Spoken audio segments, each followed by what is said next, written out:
यहाँ पर हमें एक मैट्रिक्स ए दिया है जिसका साइज है 3/4 और मैट्रिक्स बी है उसका साइज है 4/3। यहाँ पर आपको ए बी और बी ए दो मैट्रिक्स की बात करी गई है। स्टेटमेंट पी और क्यू कहा है कि नलिटी ऑफ ए इज 0 और स्टेटमेंट क्यू है B A is non singular. आपसे पूछा गया है कि कौन सी स्टेटमेंट ट्रू या फॉल्स होगी। तो सबसे पहले यहाँ पर ए बी का जो साइज होगा वो होगा आपका 3/3 और जो बी ए का साइज होगा वो होगा आपका 4/4। यहाँ पर हम एक रूल जानते हैं कि अगर हमें रैंक ऑफ ए बी निकालना है तो वो एटमोस्ट होगी min value of rank A comma rank B से। इस तरह हम ये रिलेशन जानते हैं। यहाँ पर अगर हम देखते हैं ऑप्शन ए,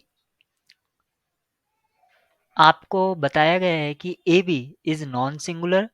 नॉन सिंगुलर का मीनिंग हुआ कि इसकी जो रैंक है, क्योंकि इसका साइज 3 था तो ये रैंक 3 के इक्वल होगी।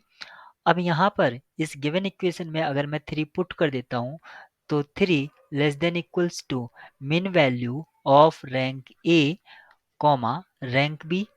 अब यहाँ पर मैट्रिक्स ए जो है उसका साइज है 3/4 और रैंक जो है वो 3 से ज़्यादा नहीं हो सकती है।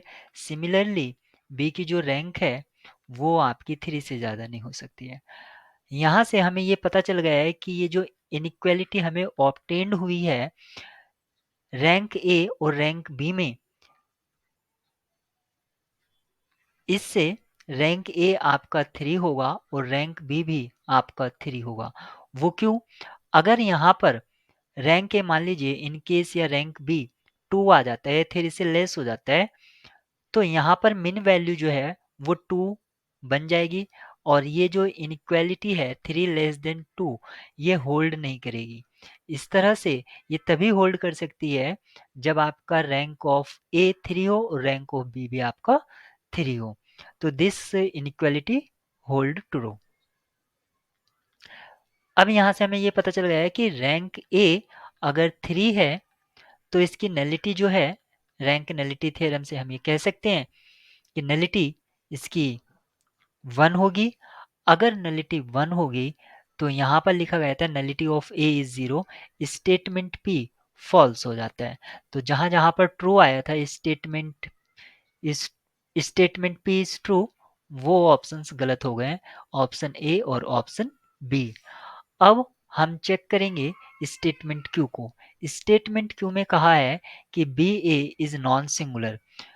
अब यहाँ पर हम बी ए की रैंक के बारे में डिस्कस करते हैं। तो रैंक ऑफ बी ए ये लेस देन इक्वल्स टू होगा min value of rank A comma rank B, जैसे कि हमने पहले ही इस टाइप की इनइक्वालिटी को यूज किया है।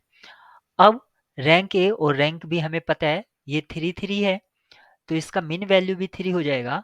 इस तरह से हम कह सकते हैं कि रैंक ऑफ बी ए क्या होगी, एटमोस्ट 3 होगी।